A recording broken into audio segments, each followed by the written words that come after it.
예, 오늘 우리가 은혜 받을 말씀의 제목은 세상의 빛으로 오신 주님입니다. 예수님은 인간이 지은 죄와 죄성으로 어두워진 세상에 빛으로 오셨습니다. 예수님은 우리 죄를 위해서 십자가의 죽음으로써 또한 죄 문제를 해결하셨습니다. 그래서 누구든지 예수를 믿고 따르는 자에게 생명의 빛으로 기능할 수 있게 하셨습니다. 예수님은 이미 십자가를 지시기 전에 자기 백성들에게 이 말씀을 증거하셨습니다. 그러나 그들은 그 말씀을 받아들이지 않았습니다. 그래서 이 시간에는 왜 그들은 주님이 직접 자기 자신을 빛으로 계시하셨는데도 불구하고 받아들이지 않았는지, 또 우리 자신과 한번 비교해서 은혜 받는 시간이 되었으면 좋겠습니다. 자, 예수님은 먼저 시간에 음행 중에 잡혀온 여인에게 새 삶을 주어서 돌려보낸 후에도 주님은 여전히 성전에서 말씀을 가르치셨습니다. 그래서 오늘 본문에 주님은 어떤 계시의 말씀을 가르치고 계십니까? 12절에 봅니다. 예수님은 자기 자신을 가리켜서 나는 세상의 빛이다 라고 말씀하셨습니다. 이 말씀은 만물의 창조 근원을 이룬 첫째 날에 빛을 연상케 합니다. 주님이 첫째 날에 빛이 있으라 하니 빛이 있었다고 말씀하셨습니다. 빛이 없었을 때에는 피조물이 온통 혼돈체였습니다. 그런데 그 빛으로 말미암아서 질서가 주어졌습니다. 우주의 질서가 주어졌다고 이야기하고 있습니다. 빛은 영적으로 보통 세 가지 의미가 있다고 합니다. 우선 밝히 비춰줘서 알게 합니다. 모르는 것을 알게 하는 그런 의미가 있습니다. 또 빛은 구원을 주십니다. 모든 문제에서 건져내게 하시고 우리의 영혼을 죄에서 건져내게 하는 일을 합니다. 또한 빛은 영적으로 깨끗하게 하는 그런 의미가 있습니다. 그래서 예수님은 그렇게 나는 세상의 빛이다고 그렇게 말씀하신 이유는 메시아를 빛과 같이 말씀하신 구약 성경의 근거에서 그런 말씀을 하셨다고 볼 수 있습니다. 이사야 9장 2절에도 흑암에 행하는 백성이 큰 빛을 보았고 사망의 그늘진 땅에 거주한 자에게 빛이 비쳤다고 말씀하셨습니다. 또한 42장 6절에도 보면 이방의 빛이 되게 하리라 그렇게 말씀하셨습니다. 또 49장 6절에도 보면 야곱의 지파들을 일으켜 이스라엘 중에 보존된 자를 돌아오게 할 것은 매우 쉬운 일이나 내가 또 너를 이방인의 빛으로 삼아 나의 구원을 베풀어 땅 끝까지 이르게 하리라고 말씀하셨습니다. 그뿐만 아니라 말라기 4장 2절에다 보면 내 이름을 경외하는 자에게는 공의로운 해가 떠올라서 치료하는 강손을 비추리니 빛에 대한 얘기입니다. 누가복음 2장 32절에도 이방을 비추는 빛이라고 말씀하셨습니다. 그래서 주님은 나는 세상의 빛이라고 얘기할 때는 궁극적으로 얘기하면 구원의 빛이 되는 것입니다. 그리고 또한 이 빛에 대한 얘기는 많이 나오고 있습니다. 사랑 가운데 성도가 사귀면 빛 가운데 행하는 거라고 했습니다. 성도를 미워하는 가운데 교제를 하면은 그건 어둠 가운데 있는 것이라고 성경은 이야기하고 있습니다. 그래서 빛 가운데 있다고 하면서 형제를 미워하는 것은 어둠에 있는 자라는 말씀을 우리는 성경을 통해서 볼 수 있습니다. 그래서 우리가 어둠 가운데 다니지 아니하는 방법은 뭐죠? 주님을 따르면 되는 것입니다. 나를 따르는 자는 어둠에 다니지 아니한다고 말씀하셨습니다. 그리고 예수님을 따르는 자는 또한 생명의 빛을 얻으리라고 말씀하셨습니다. 예, 생명의 빛을 얻으리라고 말씀하셨습니다. 그래서 그 생명의 빛은 또한 새 생명을 주님 앞에 새 생명으로 거듭나게 하시고 또한 내 자신도 새롭게 되어지는 것을 이야기하는 것이죠. 그래서 주님은 이것과 관련해서 나는 생명의 떡이다, 나는 생명의 말씀이다, 나는 생명수다는 그런 말씀을 참 많이 하셨습니다. 다 같은 맥락이라는 것을 우리는 알 수 있습니다. 그래서 예수님은 빛에 대한 자기 계시에 대해서 바리새인들의 그러면 견해는 무엇입니까? 오늘 13절을 보면 바리새인들은 예수님이 나는 세상의 빛이라 하는 자기 계시에 대해서 거짓이라고 얘기하고 있습니다. 참되지 않다고 이야기하고 있습니다. 그것은 그렇게 말한 이유는 그것은 내가 너를 위하여 증언하는 것이기 때문에 참이 아니라는 것입니다. 남이 증거해줘야지. 제3자가 증거를 해줘야지. 자기가 빛이라는 것을 누가 믿느냐. 물론 이들이 이렇게 말하는 그런 이유가 있습니다. 그래서 예수님은 바리새인들이 말하는 견해에 대해서 예수님 자신이 증언이 참되다는 것을 어떻게 증명하고 있습니까? 14절에 봅니다. 예수님은 바리새인들이 반증에 대해서 나는 나를 위하여 증언하여도 내 증언이 참되다고 얘기를 하고 있습니다. 이건 진리라 절대적인 기준이 된다는 이야기를 하고 있습니다. 우리가 인간적으로 얘기하면 그게 뭐가 자기 자신을 위해서 자기가 증언하는 게 그게 뭐가 참되다고 하지만 주님은 하나님이십니다. 또한 그것은 나는 내가 어디서 오며 또한 어디를 가는지 아신다고 말씀하셨습니다. 나는 본 것을 얘기하고 들은 것을 얘기하고 또 내가 체험했던 것을 얘기하고 한다는 것입니다. 그래서 주님은 요한복음 14장 1절에서 4절에도 그런 말씀을 하고 있습니다. 너희는 마음에 근심하지 말라. 하나님을 믿으니 또 누구를 믿으라고요? 또 나를 믿으라. 예수를 믿으라고 말씀하셨습니다. 내 아버지 집에 거할 곳이 많다고 얘기하고 있습니다. 나는 어디를 가든지 그게 어떤 곳인지를 지금 이야기해주고 있는 것입니다. 내가 너희를 위해서 내 있는 곳에 너희도 있게 거처를 예비하러 간다고 말씀하셨습니다. 그러면 거처가 예비가 되면 내가 다시 와서 너희를 내게로 영접하여 나의 있는 곳에 너희도 알게 하리라고 말씀하셨습니다. 그래서 내가 어디로 가는지 그 길을 너희는 모르지만 나는 아는다고 말씀하고 있습니다. 그래서 도마는 어찌 그거를 알 수 있습니까? 그래서 도마 앞에서도 예수님은 내가 곧 길이요 진리요 생명이니 나로 말미암지 않고는 아버지께로 올 자가 없다고 말씀하셨습니다. 도마는 자기가 검증된 걸 말하는 그런 표본인 사람 아닙니까? 자기가 보지 않으면, 내가 만져보지 않으면. 근데 주님은 뭐라고 말씀하셨습니까? 보지 않고 믿는 자가 다 복되다고 말씀하셨습니다. 그래서 그 도마 앞에서 내가 곧 길이요 진리요 생명이니 나로 말미암지 않고는 아버지께로 올 자가 없다고 자기 자신의 그 길을 분명하게 말씀해주고 있습니다. 그래서 예수님이 판단하시는 것과 바리새인들이 판단하는 차이는 무엇입니까? 15절에 봅니다. 바리새인들의 판단 기준은 육체를 따라 판단한다고 말씀하셨습니다. 육체를 따라서 조금 전에 먼저 시간에 말씀하셨던 것처럼 간음한 여인을 정죄했습니다. 죽음으로 몰아넣고 돌로 치려고 했습니다. 또한 바리새인들은 남들을 뭘로 판단합니까? 외모로 판단하는 것입니다. 육체로 판단하는 것, 외모로 판단하는 것입니다. 그러나 예수님은 구원하시기 위하여 오셨으므로 판단하지 않습니다. 너희는 성경을 통해서 죽일 사람이라고 해서 그거를 정죄했지만, 정죄로 판단했지만, 사망으로 판단했지만 나는 구원하실 자로 오기 때문에 판단하지 않겠다는 뜻이 그 안에 들어있습니다.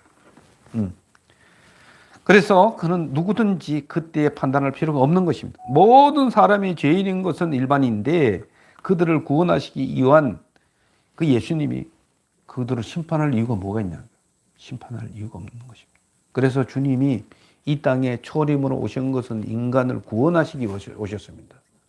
주님이 재림하시는 이유는 그때는 판단하러 오시는 게 되는 것입니다. 다시 말해서 심판하러 오신다는 사실을 우리는 알아야 됩니다.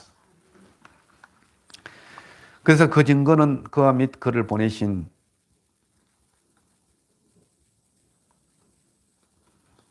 하나님이 하시는 것인데, 예수님의 자기 계시가 참되다는 것을 다시 한번 또한 증명하고 있습니다. 어디에 있습니까? 16절을 봅니다. 내가 판단한 것이 참되다는 것은 내 혼자서 하는 것이 아니라 나를 보내시는 분과 함께 하기 때문에 내 판단은 참되다는 것입니다. 내가 빛이고 구원하는 것이고 내가 하는 판단이 진짜야. 너희들이 하는 판단은 이미 지난 것이야. 이미 율법의 시대는 지나갔어. 지금은 구원의 시대고 지금은 은혜의 시대예요. 내가 온 것은 여인뿐만 아니라 그 여인만 죄 짓는, 요즘 보면 간음 죄 짓는 사람이 한두 사람입니까? 예수님이 말씀하시는 간음은 네가 마음으로도 음욕을 품어도 간음이라고 말씀하셨습니다. 그러면 그렇게 이야기를 하면은 심적으로 생각하면 다 죽어야 된다. 그것이 주님이 전하는 복음입니다. 모든 사람이 죄를 범하였으면 하나님의 영광에 이르지 못하더니 말씀하셨습니다. 그런데 예수님이 이 땅에 오신 것은 십자가로 말미암아 모든 사람을 위하여서 내가 너의 죄의 속죄물이 되셨으므로 누구든지 나를 믿으면 그 근본적인 죄에서 벗어나와서 구원을 얻을 수 있다는 것이 복음인 것입니다. 이게 복음이 아닙니다. 우리는 정죄하기를 참 좋아합니다. 자기 자신에게는 죄가 엄청 많은데, 자기 자신에는 성경의 말대로 정말 들보와 같은 게 있는데 남에게 있는 가시를 가지고 건드리는 것입니다. 봤지? 너 따갑지? 너 죄진 거 맞지? 이렇게 얘기하는 것입니다. 우리 자신을 보라고 율법을 준 것인데 바리새인들은 그 율법을 여인에게, 연약한 사람들에게, 다른 사람을 정죄하는 데 사용했다고 우리가 볼 수 있습니다. 그래서 바리새인들은 그 판단 기준과 근거를 어디서 찾고 있습니까? 보십시오. 17절에 보면 바리새인들이 예수님의 증거를 거짓이라고 판단하는 기준은 율법에서 찾고 있습니다. 두 사람의 증언이 있어야 참되다고 기록이 되어 있기 때문에 예수님의 판단은 옳지 않고 자기들이 판단이 옳다고 얘기하고 있습니다. 그들이 이야기하는 것은 구약에는 민수기, 신명기에서 나오는 말씀을 기준을 따라서 자기들이 참되다는 것입니다. 뭔가 하면 한 증인의 증거로만 따라서 죽이지 말 것이요. 또 신명기 17장 6절을 보면 죽일 자를 두 사람이나 세 사람의 증언으로 죽일 것이라고 이야기했다. 그렇게 합니다. 그렇게 해서 자기의 정당성을 계속 주님 앞에서 주장하는 것입니다. 그 다음에 신명기 19장 15절에 보면 한 증인으로만 정할 것이 아니요 두 증인의 입으로 또는 세 증인의 입으로 그 사건을 확정할 것이기 때문에 나는 세상의 빛으로 하는 것이 그게 어떻게 정당화될 수 있느냐, 이렇게 바리새인들은 말씀을 근거해서 예수님 앞에서 따지고 덤벼드는 것입니다. 그러면 예수님의 자신의 증언이 참되다는 것을 또한 누가 증언해 주고 있다고 성경은 이야기하고 있습니까? 자, 18절에 보면 우선 내가 나를 위하여 증언하기 때문에 내가 말하는 계시가 참되다는 것입니다. 또한 나를 보내신 아버지도 나를 위하여 증언하기 때문에 내 증거는 참되다는 것입니다. 그것을 이들이 몰랐을까요? 예수님이 세례 요한에게 세례를 받을 때도 이는 내 사랑하는 아들이라는 것, 하늘의 음성을 들었습니다. 그런데 하나님의 말씀이 참되다는 것은 그가 정말 메시아로서의 확인될 만한 것을 이미 기적을 많이 베푸셨습니다. 눈먼 자가 눈을 뜨게 하지 않습니까? 성경에 나오는 대로 그 메시아의 증거가 아닙니까? 죽은 자가 살아났지 않습니까? 메시아의 증거가 아닙니까? 물이 걸어가는 거 메시아의 증거가 아닙니까? 증거가 한두 가지가 아닙니다. 얼마나 여러 가지를 증거를 하신지 모릅니다. 없는 것을 있게 하셨습니다. 오병이의 기적도 일으키셨습니다. 그런 것을 볼 때 이미 예수님은 메시아라는 증거가 아주 차고 넘치는 것입니다. 그런데도 이들은 예수님의 내가 세상의 빛이다 하는 걸 갖다가 그걸 갖다가 네 혼자 말하는 걸 내가 어떻게 믿을 수 있어? 이런 식으로 물러나러지는 것입니다. 그래서 예수님은 두 증인의 증거가 유력한 사실을 여기서 지적하시고 또 자기에 대한 이런 증언의 증거들이 계심을 동안 이 말씀을 통해서 이야기해주고 있는 것입니다. 그래서 기록된 대로 증언으로서의 예수 그리스도의 증거는 성부와 성령처럼 그의 부지한 성품에 기준하여 사실을 밝히 드러내고 말씀하시는 것입니다. 그래서 그러면 여러분들이 자신이 믿고 있는 하나님이 살아계신 하나님이라고 확신 있게 말하는 이유는 여러분들 무엇이라고 얘기할 수 있습니까? 중요한 것은 이것은 제 바리새인들에 대한 증거이고 오늘 여러분들은 하나님이 살아계시다는 것을 어떻게 우리가 믿을 수 있습니까? 그것은요, 내가 내 예수를 믿음으로 말미암아서 내 속에 계신 성령께서 증거해주고 있다는 사실을 우리는 알아야 됩니다. 성령에 의해서 예수님이 내 속에 살아계시다는 것을 우리는 알 수 있습니다. 따라서 성령에 의해서 말할 수 있는 증거가 있습니다. 성령에 의해서 또한 기도할 수 있다는 우리가 증거도 찾을 수 있고 성령에 의해서 찬양할 수 있는 증거도 우리는 찾을 수 있습니다. 그렇지 않습니까? 우리가 전에는 몰랐어요. 전에는 몰랐는데 어느 날 보니까 예수님 말씀이 믿어져요. 어느 날 보니까 내가 기도하는 것이 내 힘에 의해서 하는 것이 아니라 정말 내 속에 계신 성령에 의해서 말할 수 없는 탄식의 기도가 나오더라고요. 찬송을 하는데 나도 모르게 그냥 성령에 의해서 찬송이 나온단 말이에요. 그거는 우리가 사도 바울과 실라가 빌립보 감옥에서도 그렇게 이야기했던 것을 우리가 볼 수가 있습니다. 그래서 요한복음 16장 7절에 13절에 예수님이 살아계셔서 우리의 문제를 끄집어내고 해결하는 것이 무엇인지를 성경에 잘 얘기해 주고 있습니다. 요한복음 16장 7절에 13절에 보면 내가 떠나가는 것이 너희를 떠나가는 것이 이 세상을 떠나가는 것이 너에게 유익이라. 내가 떠나가면은 보혜사 성령을 너에게 보여줄 것이다.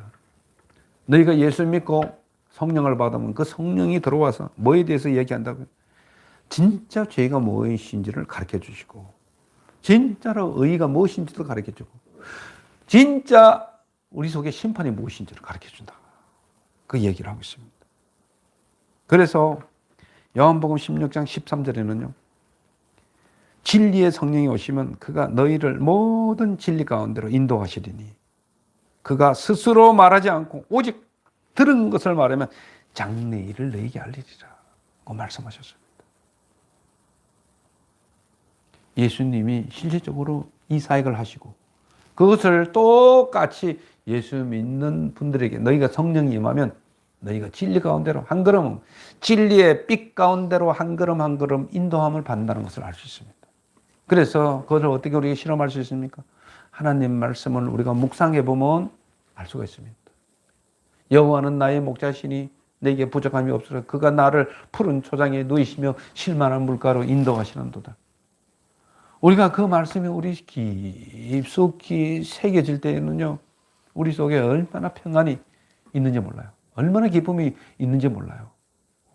그래서 하박국 선지자가 얘기한 무화과 나무 잎이 마르고 포도나무 열매가 맺히지 않고 애양간에 송아지 없어도 나는 무엇 때문에 즐거워하는데 구원의 하나님 때문에 나는 즐거워하리라. 이 찬양이 거기서 나오는 것입니다. 이게 진짜예요. 없어도 우리가 기뻐할 수 있고 어떤 처지에 놓여서도 주님이 함께하기 때문에 주님이 동행하기 때문에 기쁘다. 이렇게 말할 수 있게 되는 것입니다. 이것이 성령에 의한 증거인 것입니다. 주님이 이 바리새인들 앞에서도 계속 증거하는 내용이 바로 이 내용을 지금 이야기하고 있는 것입니다. 그래서 바리새인들은 내 아버지가 어디 있느냐고 물으면 예수님이 대답하면 그럼 너희 아버지 어디 있느냐? 19절에 봅니다. 너희들은 나를 알지 못한다는 것입니다. 너희들은 아버지도 알지 못한다. 내가 보여줘도 너는 알지 못한다. 너희가 알았다면 내 아버지도 알았을 것이야. 알지 못한다는 거죠. 이 얘기는 무슨 얘기인가 하면 우리가 요한복음 얼마 전에 얘기했다면 7장 17절에 있는 말씀처럼 사람이 하나님의 뜻을 행하려 하면 그 뜻이 하나님께로부터 왔는지 내가 스스로 말하면지 알리라 하는 말씀이 있었던 것처럼 너희들은 아예 은혜를 받으려고 하는 마음이 없어. 너희들은 기득권에만 관심이 있지. 너희들은 돈에만 관심이 있지. 세상의 권위에만 관심이 있지. 정말 진리를 알고자 하는 마음이 너희에게 없기 때문에 너희 모르는 거 아니냐. 하나님 뜻을 행하려 하면 네가 아는데 그 마음 자체가 없어. 너희가 지금 이 자리에 나와서도 그냥 사람을 판단하고 죽이려고 하고 가두려고 하고 문제를 만들려고 하는 자세로 나오지 너희들이 알려고 하는 자세로 나오지 않기 때문에 그 진리는 너희는 죽었다 깨도 모른다. 그 얘기입니다. 그래서 모른다는 얘기입니다. 그래서 예수님은 이러한 말씀을 가르칠 때에 나는 세상의 빛이라는 이 말씀을 가르칠 때, 이 논쟁이 일었을 때에 그런 성전 헌금함 앞에 계셨다고 말씀하고 있습니다. 그런데 그를 잡는 사람이 없었다고 얘기하고 있습니다. 그 이유는 무엇이라 생각하십니까? 이 말씀은 헌금함 앞에서 예수님의 계시의 말씀을 증거하셨습니다. 그런데 이 헌금함 앞이라고 이야기할 때는 그 이유가 있어요. 이 헌금함, 이 연복의 앞에는 여자들이 서는 뜰 밖에 있었습니다. 이 여자들도. 그러니까 그런 지도자들 것만 있는 것이 아니라 여자들도 거기서 바라볼 수 있고 많은 사람들이 볼 수 있는 자리에 있었단 말입니다. 그러니까 예수님은 이 말씀을, 이 귀한 말씀을 저들이 반대하는 저들에게만 증거할 이유가 없어요. 오히려 말씀을 더 잘 듣는 사람한테 증거하고 싶지 그런 사람들에게 내가 논쟁하기 위해서 그 말씀을 증거하겠습니까? 예수님께서는 정말 씨 뿌리는 자가 씨를 뿌리지만 그것이 때에 따라서는 옥토밭에 뿌려져서 그냥 30배, 60배, 100배 열매를 맺을 수도 있고 그것이 돌짝밭에 쏟아져서 지금 열매를 안 맺을 수도 있단 말입니다. 그런 것들을 우리가 생각해야 돼요. 그래서 주님은 정말 모든 사람들에게 말씀을 들을 수 있는 공정한 기회를 주셨다는 것입니다. 거기에 우리가 은혜가 있습니다. 주님은 너 쪽지게처럼 너 하나님 말씀대로 너에게만 준다. 아닙니다. 누구든지 예수 믿으면 구원을 받겠다고. 그렇게 말씀하셨습니다. 하나님이 세상을 이처럼 사랑하사 누구든지 예수를 믿으면 구원을 받겠다고 말씀해요. 거기는 누구든지 모든 사람들이 다 구원의 대상이 된다는 것을 이야기해 주십니다. 그래서 이 뜰에서 이 성전이 있는 이 뜰 밖에 있었는데 여기서 증거했다는 것은 이런 의미로도 우리가 생각해 볼 수가 있는 것입니다. 그런데 예수님을 잡는 사람이 없다는 것은 아직 그의 때가 되지 않았다는 것입니다. 이때는 이미 아주 주님을 아주 붙잡아서 죽이려고 하는 것이 아주 혈안이 되어 있는 상태 가운데서도 주님은 무장이 되어 있는 것이 아니고 주님은 누가 호위무사들이 있어서 주님을 보호해 주는 사람도 없었는데 그들은 잡을 수 없었다. 왜 그럴까요? 그의 때가 되지 않았기 때문에. 오늘 우리가 보이지 않지만 모든 문제들이 나를 다 에워싸고 있고 모든 사람이 나를 다 죽이려고 한다고 하지만 내가 하나님의 사람이라고 한다면 누구든지 내게 손을 댈 수가 없습니다. 그래서 더 나아가서 질병도 내게 손을 댈 수가 없습니다. 어떤 사건, 사고도 내게 손을 댈 수 없습니다. 내가 넘어가지만 않는다면, 내가 불안해하지 않고 주님이 나와 함께 있다 이런 생각을 한다면 누구도 우리를 손댈 수 없습니다. 천군 천사들이 우리를 지키고 있습니다. 그렇지 않습니까? 영접하는 자, 그 이름을 민정해 하나님의 자녀가 되는 권세를 주셨을 때는 그 권세가 그냥 이름에 남는 그냥 이름에 불과한 권세가 아닙니다. 거기에 대한 모든 것들을 이미 다 동원시켜 놓은 그러한 권세라는 사실을 우리는 알아야 되는 것입니다. 이제 말씀을 정리합니다. 예수님은 간음하다가 현장에서 잡혀온 여인에게 정죄하지 않았습니다. 오히려 그녀를 용서하고 복음을 주어 삶의 생명의 빛을 비추어 주었습니다. 그리고 성전에서 모든 사람들에게 또다시 나는 세상의 빛이라고 자기 계시를 하셨습니다. 그리고 나를 따르는 자는 어둠에 다니지 않고 새 생명을 얻으리라고 말씀하셨습니다. 그래서 바리새인들은 이 천금 같은 보다 귀한 하나님의 말씀을 들으면서도 고의적으로 받아들이지 않고 자기들이 알고 있는 율법의 작은 상식으로 예수님의 자기 계시를 애써 부정하는 그런 죄를 저지르고 말았습니다. 게다가 예수님을 잡아 죽이려는데 아주 혈안이 되어 있었습니다. 그러나 예수님은 자신이 이 어두운 세상에 생명의 빛을, 구원의 빛으로 계시하셨습니다. 그래서 내 증거는 참되다. 내 증거는 내가 절대적으로 증거하는 것이고 내 뒤에서 하나님께서, 하나님 아버지께서 증거하고 계신